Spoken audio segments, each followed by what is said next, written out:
آج ہم مقدس مرکز کی انجیل اس کا 12واں باب اور اس کی آیات 41 اور 42 پر دھیان و گیان کریں گے، اور آج ہم اپنا سب کچھ دے دینا اس کے بارے میں سنیں گے۔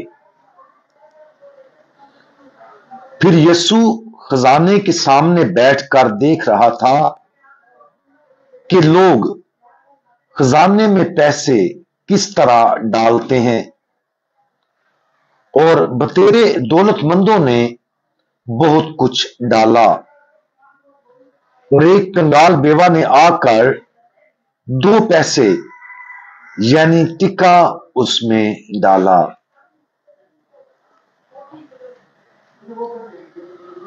اگر ہم ہیکل کے خزانے کے انچارج ہوتے تو ہم کس کو ترجیح دیتے؟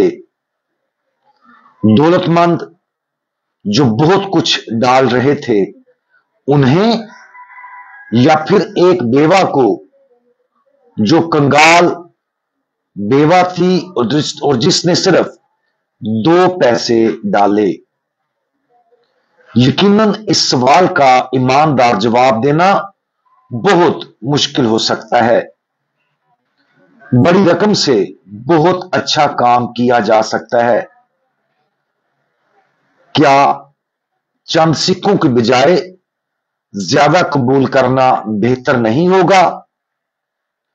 اس صورتحال میں جس مخمسے کا سامنا کرنا پڑے گا وہ ایک غلط فہمی کو ظاہر کرتا ہے جس کا ہم زندگی میں باقاعدگی سے سامنا کرتے ہیں۔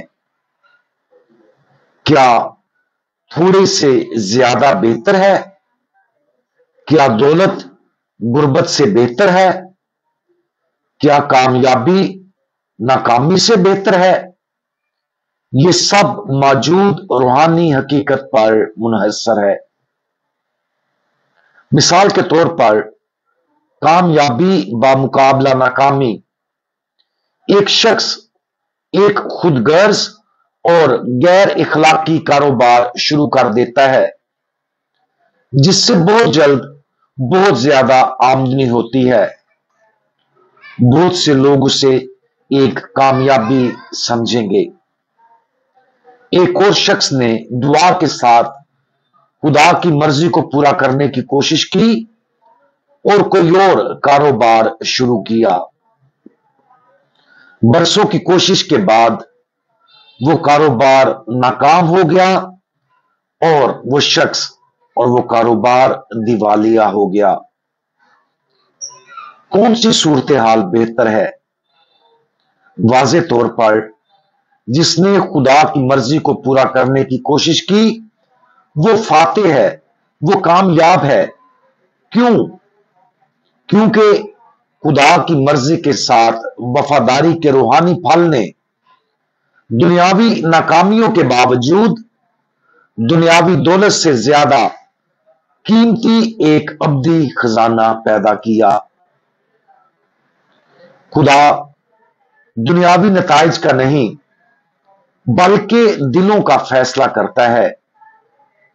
صرف دنیاوی نقطہ نظر سے در حقیقت خداوند یسوع مسیح کی زندگی مکمل طور پر ناکام تھی۔ اسے گرفتار کیا گیا، ایک بڑے جرم کا الزام لگایا گیا، مارا پیٹا گیا اور مار ڈالا گیا۔ اس کی زمینی بادشاہی جس کی اس کے بہت سے پیروکاروں کی خواہش تھی کبھی قائم نہیں ہوئی۔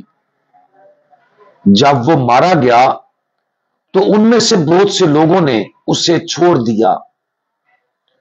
مردوں میں سے جی اٹھنے کے بعد بھی خداوند یسوع مسیح نے کبھی زمینی بادشاہت قائم نہیں کی۔ بلا شبہ روحانی نقطہ نظر سے ابدی حقیقتوں کے دائرے میں خداوند یسوع مسیح کی زندگی لامحدود طور پر کامیاب تھی۔ اس کی موت نے